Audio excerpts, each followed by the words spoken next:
오늘 우리에게 주신 말씀은 신명기 11장 1절로 16절의 말씀입니다. 구약 성경 278쪽, 279쪽이 됩니다. 그런즉 네 하나님 여호와를 사랑하여 그가 주신 책무와 법도와 규례와 명령을 항상 지키라. 너희의 자녀는 알지도 못하고 보지도 못하였으나 너희가 오늘날 기억할 것은 너희의 하나님 여호와의 교훈과 그의 위엄과 그의 강한 손과 펴신 팔과 애굽에서 그 왕 바로와 그 전국에 행하신 이적과 기사와 또 여호와께서 애굽 군대와 그 말과 그 병거에 행하신 일, 곧 그들이 너희를 뒤쫓을 때에 홍해 물로 그들을 덮어 멸하사 오늘까지 이른 것과 또 너희가 이곳에 이르기까지 광야에서 너희에게 행하신 일과 루벤 자손 엘리압의 아들 다단과 아비람에게 하신 일, 곧 땅이 입을 벌려서 그들과 그들의 가족과 그들의 장막과 그들을 따르는 온 이스라엘의 한 가운데에서 모든 것을 삼키게 하신 일이라. 너희가 여호와께서 행하신 이 모든 큰 일을 너희의 눈으로 보았느니라. 아멘. God is good all the time. 하나님은 언제나 선하심을 찬양합니다. 오늘 우리에게 주신 말씀은 신명기 11장 1절로 16절입니다. 주님의 위대하심을 기억하라. 다른 말로 주님의 위대하심을 기억해야 할 사람은 바로 당신입니다. 라는 제목으로 말씀을 드리려고 합니다. 우리는 지금 신명기를 보고 있는데요. 신명기란 구약 성경 중에 한 권입니다. 모세오경에 창세기, 출애굽기, 레위기, 민수기, 신명기의 마지막 권에 해당되는 책입니다. 신명이란 조금 좀 오해의 소지가 있을 수 있어요. 귀신 신자 신이 아니라 신명이란 계명을 거듭 되풀이하여 알려준다는 뜻입니다. 좀 어려운 말로 납신이라고도 합니다. 이스라엘인이 가나안 땅에 도착하기 전에 모세가 여호와의 가르침을 마지막으로 전하고 죽기까지의 내용을 담고 있습니다. 영어의 이름은 정확하게 두 번째 율법이라는 뜻을 가진 헬라어 두테로노미온에서 왔습니다. 율법이 시내산에서 처음 주어졌다면 신명기는 이스라엘이 가나안에 들어가기 전 모압 평야에서 모압 평지에서 받은 하나님의 두 번째 율법과 같다는 의미에서 이러한 표현을 사용했습니다. 신명기는 그래서 모세의 설교를 모은 설교집이라 할 수 있습니다. 신명기에는 네 가지 영적인 원리가 핵심입니다. 먼저 소개합니다. 첫째, 당신들의 하나님을 경외하라. 둘째는 그의 모든 길을 따르며 그를 사랑하라. 셋째, 마음을 다하고 정성을 다하여 주 당신들의 하나님을 섬기라. 넷째, 하나님의 명령과 규례를 지키라는 것입니다. 전부 대상이 뭐예요? 하나님을 잘 섬기라는 거죠. 그리고 신명기는 한 분 하나님, 한 백성, 한 성전을 강조하고 있습니다. 오늘 본문에도 모세도 주 당신들의 하나님을 사랑하며 그의 직임과 법도와 규례와 명령을 항상 지키라고 말합니다. 하나님만을 사랑하고 법도와 규례와 명령을 항상 지키기 위해서 이스라엘을 하나님은 출애굽시키셨습니다. 그런데 그 일은 쉽지도 않았고 만만하지도 않았습니다.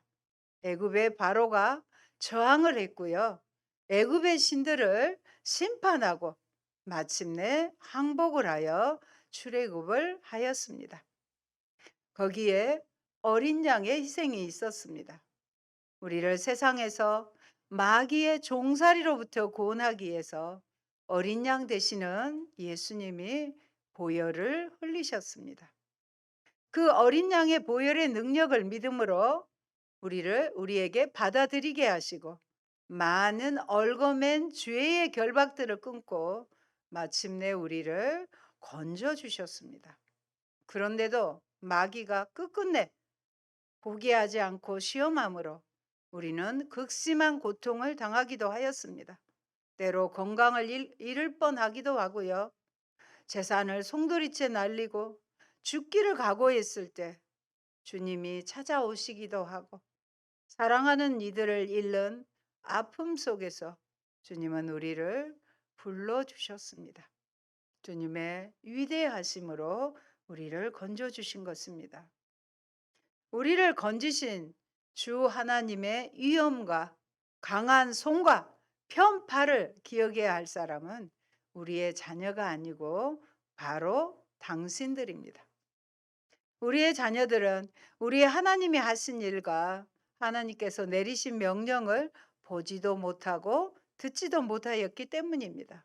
그래서 우리가 오늘 말씀의 제목처럼 기억해야 할 것, 무엇을 기억해야 할 것이냐? 첫째, 주님께서 애굽의 바로의 왕과 그의 온 땅에 기적과 표징을 일으키신 것과 당신들의 뒤를 쫓아온 애굽의 군대와 군마와 병거를 홍해 바닷물로 휩쓸어 오늘에 이르기까지 흔적도 없이 멸하신 일을 기억해야 합니다. 10가지 재앙을 통해 애굽의 신들, 곧 애굽은 세상을 상징하잖아요. 세상의 신들을 심판하시고 택함 받은 고센 땅은 구별하신 것입니다. 코로나의 확산 가운데서도 구별하여 주셨고 때로 가볍게 통과하게 하셨습니다. 여전히 주님의 한결같은 사랑으로 두려움에 빠진 우리를 지키시고 보호해 주셨습니다. 하나님으로부터 멀리 있던 우리를 다시 대면하여 예배를 드리게 하시고 회복시켜 주셨습니다. 둘째, 모압 땅에 이르기까지 광야에서 당신들에게 하신 일들을 기억하라는 것입니다. 광야에서 낮에는 구름기둥, 밤에는 불기둥으로 하나님의 임재를 눈으로 볼 수 있도록 하셨습니다. 광야는 산성도 없고요. 높은 성벽도 없었지만 주님이 친히 산성이 되시고 요새가 되어 주셨습니다. 목마르고 쓰디쓴 우리의 인생이지만 시원한 생수를 주시고 오아시스의 엘림에서는 쉼도 주셨습니다.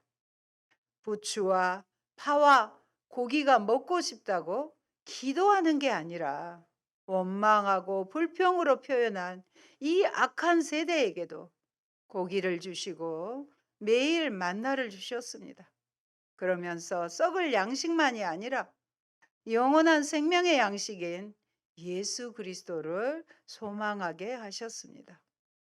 왜? 구할 때 주시는 하나님을 신뢰하지 못하고 오해하여 원망하며 대들며 구해야 했을까요?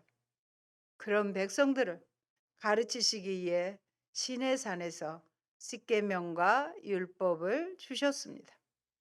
그런데 모세가 십계명을 받으러 간 그 사이를 못 참고 가장 하나님이 싫어하시는 우상 숭배를 함으로 십계명 돌파는 깨뜨려지고 다시 두 번째로 주시는 사랑과 긍휼을 또 입었습니다. 그러한 하나님의 위대하심과 사랑을 그런데도 믿지 못하여 가데스 바네아에서 결정적으로 불신앙의 모습을 보이므로 출애굽 1세대를 포기하게 하시고 다음 세대를 일으키셨습니다. 그 시간이 무려 40년이 걸렸습니다. 오직 하나님 없이는 살 수 없는 광야 인생길을 걷게 하시고 늘 주님 앞에 엎드릴 때 주님께서 위로해 주시고 다시 일으켜 주셨습니다. 셋째, 기억해야 할 것은 르우벤의 손자여 엘리압의 아들인 다단과 아비람에게 하신 일, 어떤 일이었을까요? 곧 땅의 입을 벌려 온 이스라엘 가운데서 그들과 그들의 지방과 장막과 제발로 걸어다니는 모든 짐승까지도 함께 삼켜버리게 하신 일을 기억하라는 것입니다. 저는 오늘 이 설교에서 기억하라는 것 중에 특별히 세 번째 것을 강조하고 싶습니다.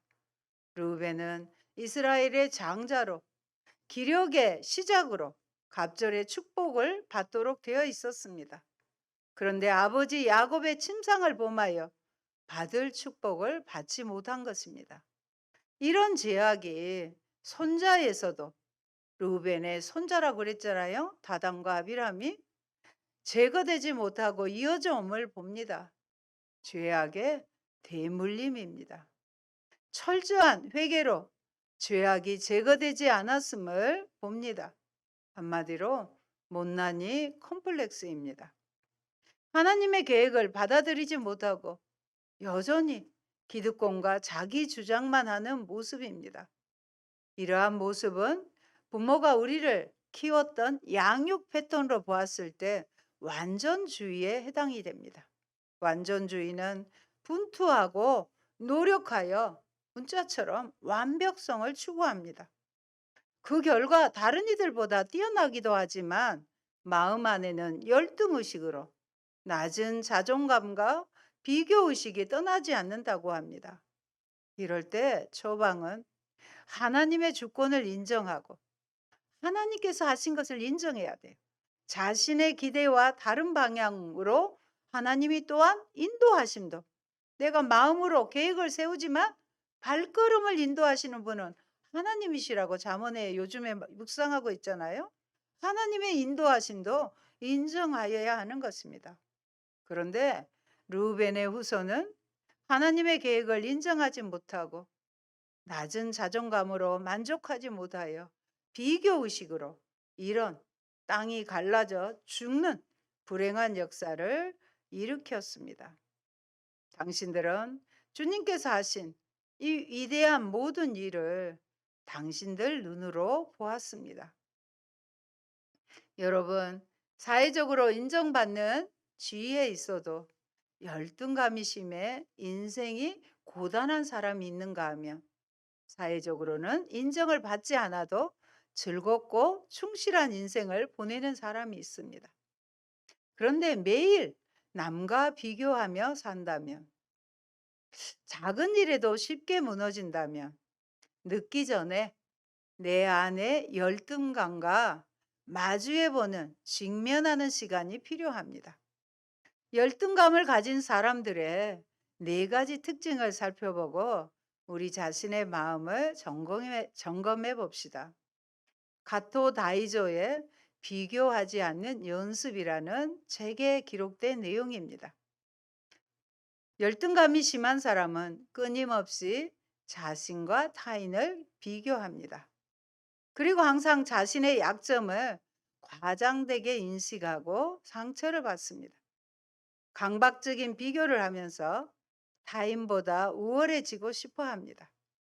우월해지려는 마음이 무의식에 있으면 모든 사람을 비교의 대상으로 보게 되는 것입니다. 이들은 타인이 사랑받는 것을 용납하지 못하는 증오도 강합니다. 강박적인 비교의 원인은 결국 고독과 적대하는 마음인데요. 안타까운 사실은 이들이 자신의 증오를 깨닫지 못한다는 것입니다. 사람은 남과 비교할수록 행복해질 수 없습니다. 하지만 열등감이 심한 사람은 비교하지 않고는 견딜 수 없는데 타인을 보면서 자신의 행복을 결정짓기 때문입니다. 만나는 사람 모두와 자신을 비교하게 됩니다. 또 열등감이 심한 사람은 보통 사람들보다 이기적입니다. 하지만 인정받고 싶어 관대한 얼굴을 하고 미움받는 것이 두려워 극단적으로 이타적이 되는 것 또한 이들의 특징이랍니다. 타인의 호감을 사려고 이기주의를 감추고 이타주의를 연기하기도 합니다. 열등감이 심한 사람들은 훌륭한 행동을 할 수는 있지만 따뜻한 행동은 할 수 없답니다. 또 열등감이 심한 사람은 지금 즐거운 일이 있어도 즐겁다고 느끼지 않습니다. 과거가 온통 마음을 지배하고 있기 때문입니다. 그래서 열등감이 심한 사람은 현대를 느끼지 못하고 과거만 끊임없이 떠올리는데 몸은 현재에 있지만 마음은 여전히 과거에 있기 때문입니다. 만일 열등감이 심한 사람이 정말로 현재를, 지금을 제대로 느낄 수 있다면 전혀 다른 인생이 펼쳐진다는 것입니다. 놀랍지 않습니까? 현실과 접한다. 이 한 가지만 의식하고 행동할 수 있다면 주변의 세계는 확연히 달라질 것입니다.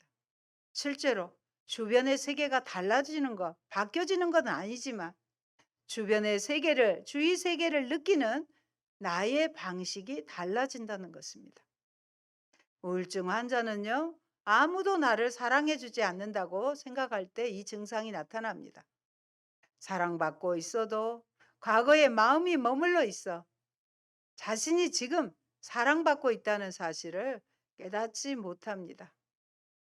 마지막, 열등감이 심한 사람은 지금 자신을 사랑해주는 사람이 아니라 과거에 자신을 학대한 사람에게, 자기를 힘들게 했던 학대한 사람에게 마음이 가 있습니다. 사랑하는 여러분, 이처럼 모든 부정적인 감정과 관계의 뿌리에는, 깊은 뿌리에는 열등감이 있습니다. 열등감은 마치 합병증처럼 삶 곳곳에 상처를 만들며 우리를 아프게 합니다. 이때 필요한 것은 자신의 열등감을 정확하게 파악하는 심리학적 탐색입니다.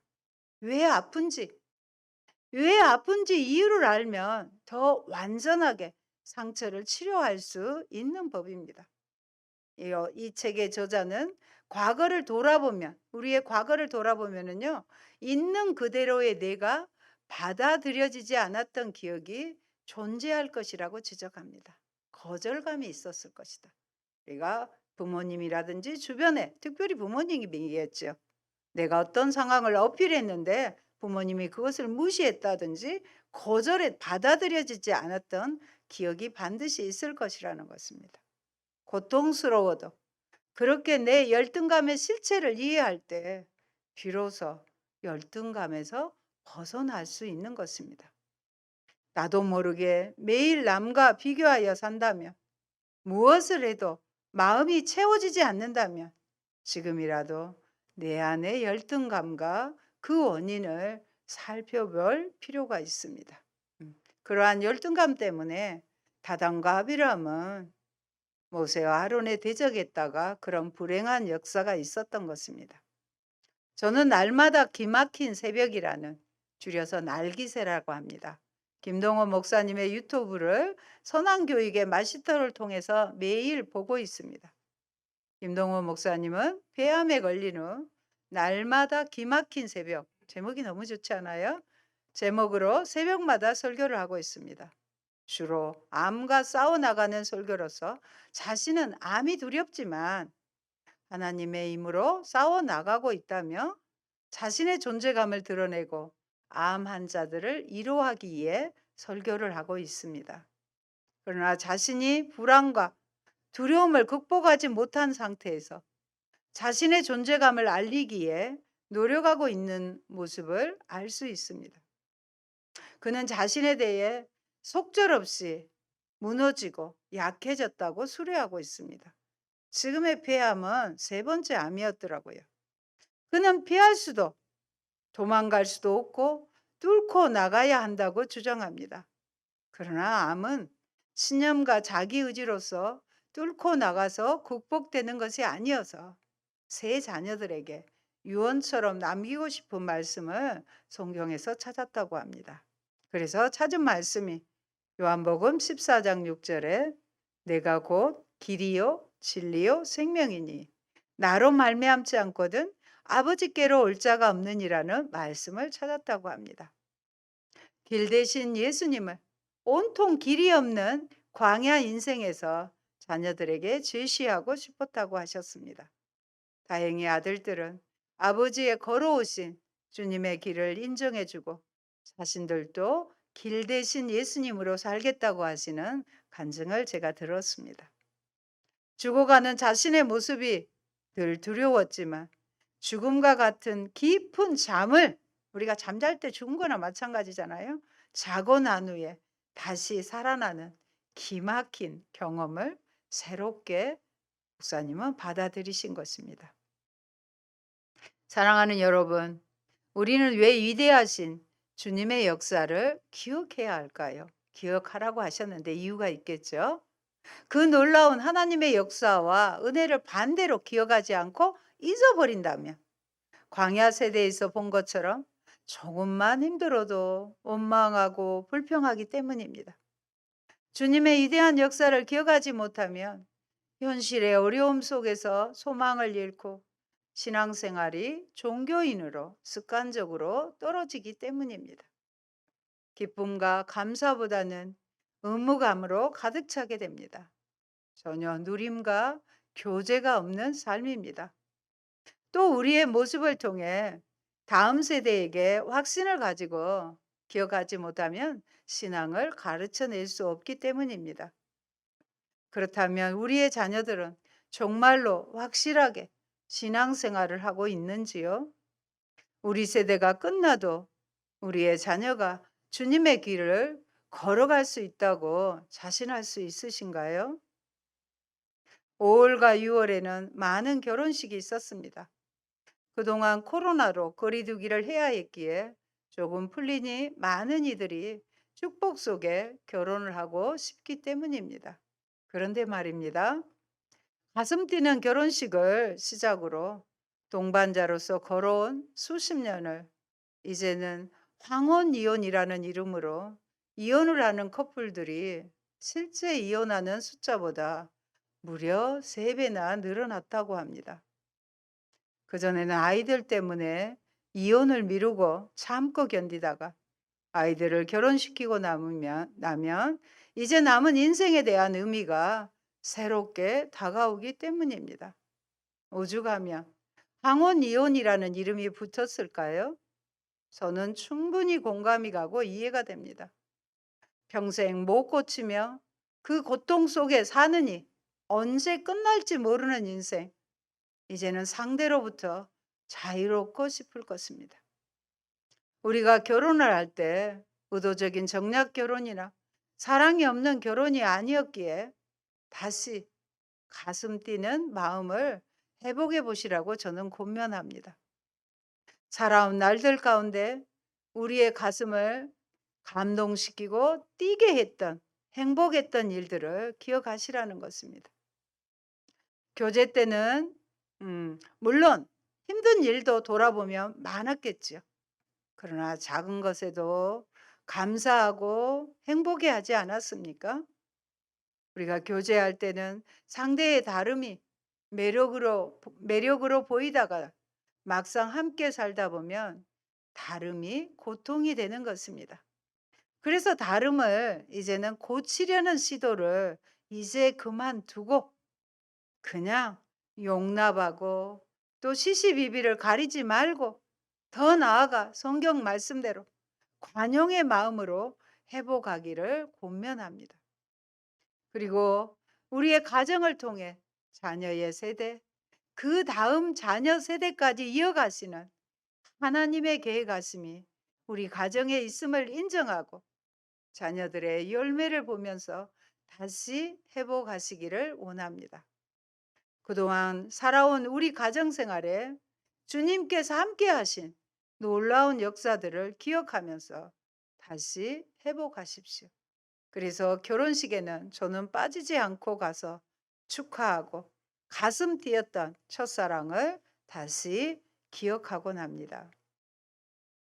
하나님은 모든 명령을 지킬 때 우리에게 약속을 하셨습니다. 8절의 말씀을 보면은요. 오늘 내가 당신들에게 내리는 모든 명령을 지키십시오. 그러면 당신들은 힘을 얻고 당신들이 차지하려는 땅에 들어가서 그 땅을 실제로 차지할 것입니다. 당신들 조상과 그 자손에게 주시기로 약속한 땅, 곧 젖과 꿀이 흐르는 땅에서 오래 살 것을 하나님은 약속하셨습니다. 많이 생산된다는 의미로 젖과 꿀이 흘러요. 흘러 넘친다고 표현했듯이 가나안 땅의 주 산물은 물론 젖과 꿀입니다. 그런데 이 말의 오해를 잡아드리려고 합니다. 땅 자체가 풍요롭다는 뜻은 결코 아닙니다. 젖과 꿀이 주산품이라는 것은, 주산물이라는 것은 목축과 양봉이 주산업이라는 의미인데, 곡물을, 곡식을 심을 수 없는 아주 척박한 땅이라는 것입니다. 다정한 후에 채소밭에 발로 물대기를 할 수 있는 애굽의 땅, 그 전에 살았던 땅과 비교했습니다. 그것은 수차를 발로 저어서 물을 댈 수 있는 비옥한 평지였습니다. 그래서 채소나 곡물을 심기만 하면 풍족하게 수확할 수 있는 곳입니다. 반면에 약속의 땅인 가나안은 산과 골짜기가 있어서 하늘에서 내리는 비를 흡수하는 땅이라고 합니다. 우선 채소와 곡물을 심을 만한 평지가 거의 없습니다. 그나마 내리는 비가 대지를 적실 정도도 안 됩니다. 말하자면 인간이 일용할 주식품인 곡물과 채소를 경작할 만한 요건이 가나안 땅은 전혀 되지 못합니다. 척박하여 산물이 희귀한 땅이라 오히려 하나님이 1년 365일 한시도 떠나지 않고 항상 지켜 보호해 주시는 땅이라는 것입니다. 그리고 하나님은 오히려 그런 땅을 당신의 백성에게 공고한다고 말하고 있습니다.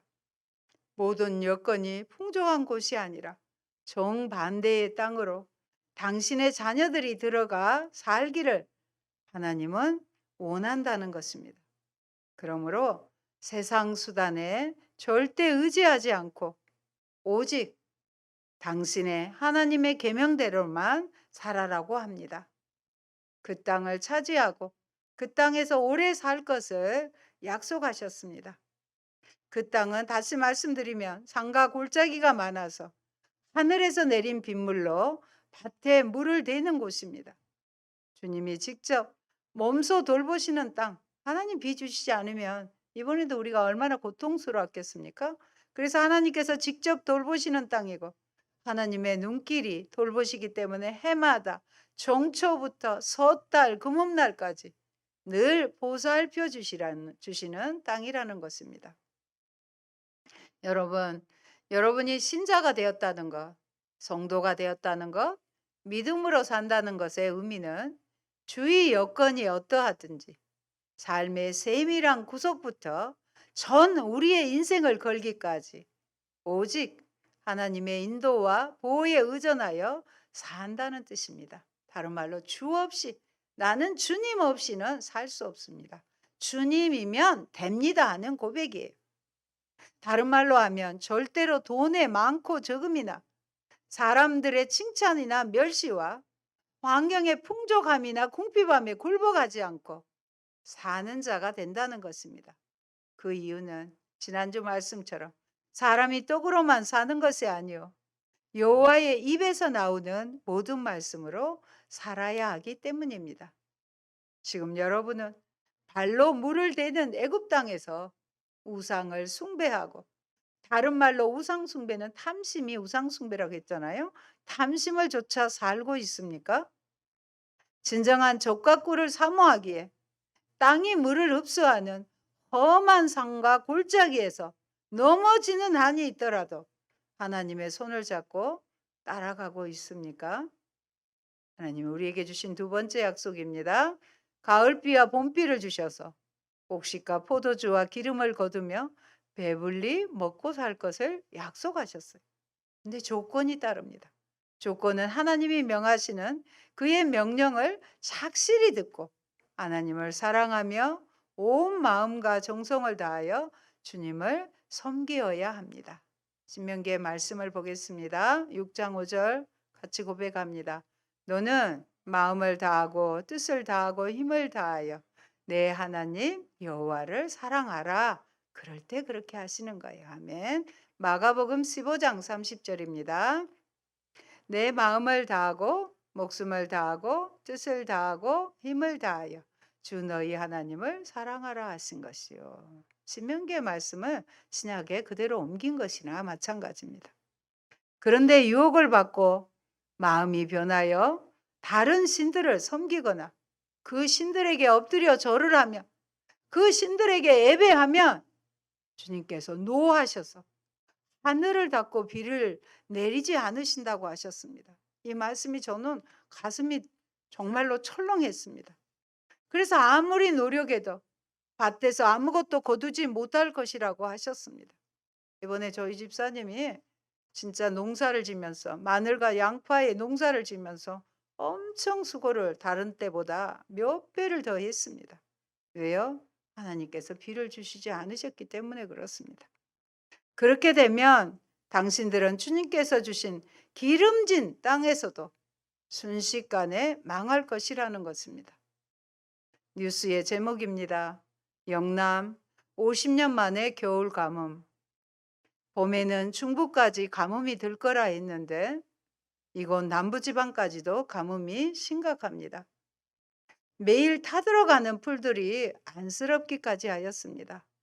그래서 오늘 말씀처럼 우리나라가 다른 신들을 섬겨 하나님이 하늘을 닫고 비를 내리시지 않으시나 하는 마음에 회개하며 늘 기도하고 있습니다. 그런데 지난 주일에 주님께서 비를 주셨습니다. 간신히 목마름은 해결됐지만 아직 여전히 부족합니다. 엘리야 때처럼 기도해야 할 때입니다. 주님의 위대하심을 기억하고 주님만을 경외하며 순종하는 저희가 되길 바랍니다. 그러므로 첫째, 당신들의 하나님을 경외하라. 둘째, 그의 모든 길을 따르며 그를 사랑하라. 셋째, 마음을 다하고 정성을 다하여 주 당신들의 하나님을 섬기라. 넷째, 하나님의 명령과 규례를 지키라. 그리고 우리를 세상에서 건지시고 대적하는 자, 심판하시고 적과 꿀이 흐르는 약속의 땅으로 인도하신 주님의 위대하심을 기억하시기 바랍니다. 주님의 위대하심을 기억해야 할 사람은 바로 당신들입니다. 아멘. 기도합니다. 좋으신 아버지 감사합니다. 하나님은 약속의 땅, 하나님이 늘 지키시고 보호하시고 함께 하시는 약속의 땅에 들어가기 전에 모세를 통해서 말씀해 주신 신명기의 말씀을 오늘 들었습니다. 하나님께서 행하신 위대한 일들을 우리의 인생 가운데, 우리 가정 가운데, 교회와 이 나라, 이 민족 가운데 행하신 일들을 저희 또한 잊지 않고 기억하며 하나님의 약속을 믿고 나아가는 저희들 되게 하여 주옵소서.